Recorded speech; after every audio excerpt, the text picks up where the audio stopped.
ভাই আপনারাও সবাই ছবিতে থাকবেন।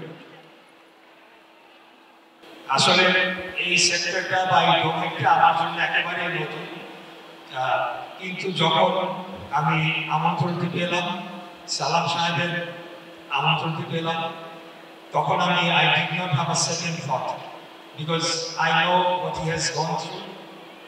ফ্যাসিবাদী উনি হাসিনা বিরোধী আন্দোলনে উনি সংগ্রাম করতে গিয়ে দীর্ঘদিন কারাবরণ করেছেন এবং সত্যের পক্ষে উনি সবসময় অভিযোগ করেছেন।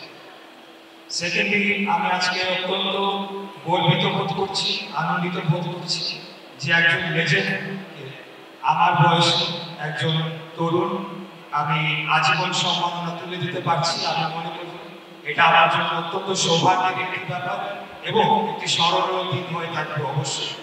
এবং আমি আশা রাখবো যে আমাদের জেনারেশন যারা রয়েছে বা আরো পরবর্তী জেনারেশন যারা রয়েছে, আমরা আমাদের যারা লেজেন্ডরা যারা রয়েছে ওনাদের মতো যারা শিল্পীরা যারা আমাদের হেরিটেজ আমাদের কালচারকে বিল্ড আপ করার জন্য এই পর্যন্ত নিয়ে এসেছে, তাদেরকে আমরা অত্যন্ত গভীর শ্রদ্ধা করে তাদের কর্ম এবং তাদের যে শিল্প সেটিকে আমরা মূল্যায়ন করব, সেখান থেকে ভালো কিছু শেখার চেষ্টা করব এবং সেখান থেকে অনুপ্রেরণা নিয়ে নতুন শিল্পীরা আরো গড়ে উঠবে সেই আশা ব্যক্ত করছি।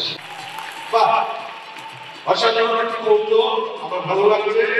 চঞ্চল ভাই থেকে বিষয়টাকে পরিষ্কার করে